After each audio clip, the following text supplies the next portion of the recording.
शहर के नरसिंह मंदिर के समीप राम जानकी मंदिर शाला परिसर में श्री शिव महापुराण कथा का आयोजन किया जा रहा है, जिसमें चौथे दिन कथा व्यास पंडित विपिन बिहारी दास महाराज ने श्रद्धालुओं को बताया कि आखिरी समय में रुपया पैसा काम नहीं आएगा, बल्कि केवल राम नाम, तुलसी का पत्ता और केवल गौ माता ही आपका उद्धार करेंगी।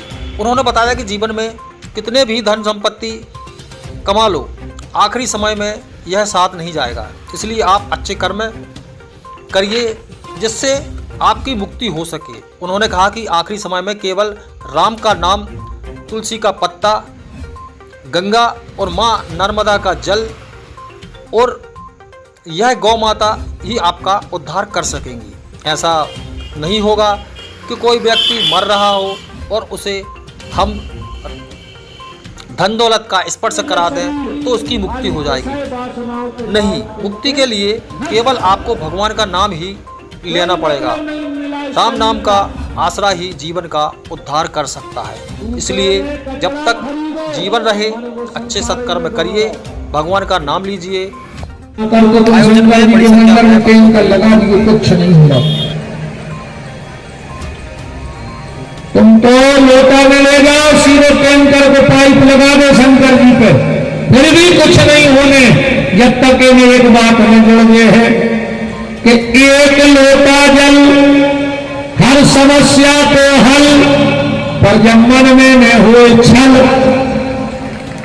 अगर मन में छल हुई है तो तुम तो मर जाइयो शंकर जी के मंदिर में, सुझे हो नरक। सबसे पहले मन के छल को हटाओ।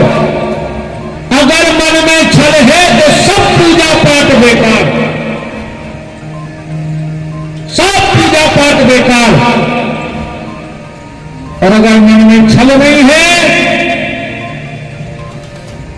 तो आपका घर ही काशी है, आपका घर ही अयोध्या है, आपका घर ही वृंदावन है। और छल है तो तुम कहूं डरे रहो, अच्छी नहीं हो रही उससे।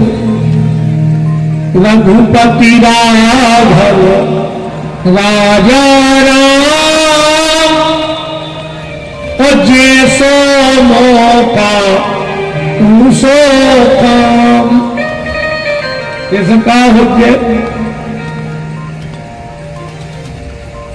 अब दुर्गा जी तो खूब गाड़ा आदमी का नहीं मांगते धन और दौलत, ना चांदी ना सोना, और हम तो मांगे मां तेरे मन में एक छोटा सा कोना। तो माता भी बैठी बैठी हंस रही के कार्य बेना, कोरोना में 10 को रात सरीसों में रगड़ दो।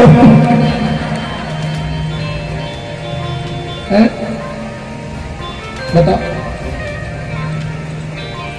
मन में कोई छल ना हो, क्योंकि भगवान को पहली भगवान की डिमांड है, मेरे माले मान जन सो ही पावा। सबसे पहले मन निर्मल हो, तब कहीं जाके ठाकुर जी की कृपा करना तुम्हारे ऊपर बरसेगी। तो नारद जी कह रहे हैं कि कहां शिव जी की शिवपिंडी प्रकट हुई, किस जगह पर हुई, कैसे हुई, क्या कारण बना, आप हमें इसका ज्ञान कराओ। तो ब्रह्मा जी कह रहे नारद बैठ जाओ, हम तुम्हें शिव महापुराण सुनाते हैं। ब्रह्मा जी ने सब देवी देवता बुलाए,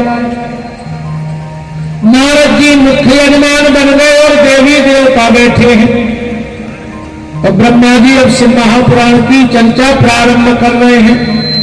बोलो शंकर भगवान की जय हो। हाथ जोड़िए, अब हम शिव महापुराण में प्रवेश कर रहे हैं। ये तो महत्व चल रहा था 2 दिन। सत्संग की माचिस लेके, संत की वाणी की तिल्ली लेके, और ऐसी चिंगारी जलाई कि भीतर आत्मा में ज्योत जल गई और उस परमात्मा से साक्षात्कार हो गया और वही राजा बन गया। तो अपने भीतर जो अज्ञान का अंधेरा है वो सदगुरु की कृपा से, संत की कृपा से उसको दीपक, बुझे हुए दीपक को जलाओ। आजा राम दीपक बुझा जला जा राम। कोशिश करो कि तुम्हारे द्वारा नाम जप होता रहे और उसी अंधकार को प्रकाशित करने के लिए कल आप चर्चा सुन रहे थे कि देव ऋषि नारद को मोह हो गया, विश्व मोहिनी के चक्कर में पड़ गए कि का समुद्र न डुबा सके तो कान जला सके आग, तो का काम मीना कर सके। नारद जैसे बाबा जी को तबूरा छूट गए और विश्व मोहिनी के लाने बिहार के चक्कर में पड़ गए कि नारद हो व्यापी की माया, राज सभा भर में तरसाया, है ना। सो भजन भक्ति सब भूले वही विचार में, पुरुष फंसे के जार में, कठिन फंदा है माया संसार में, पुरुष फंसे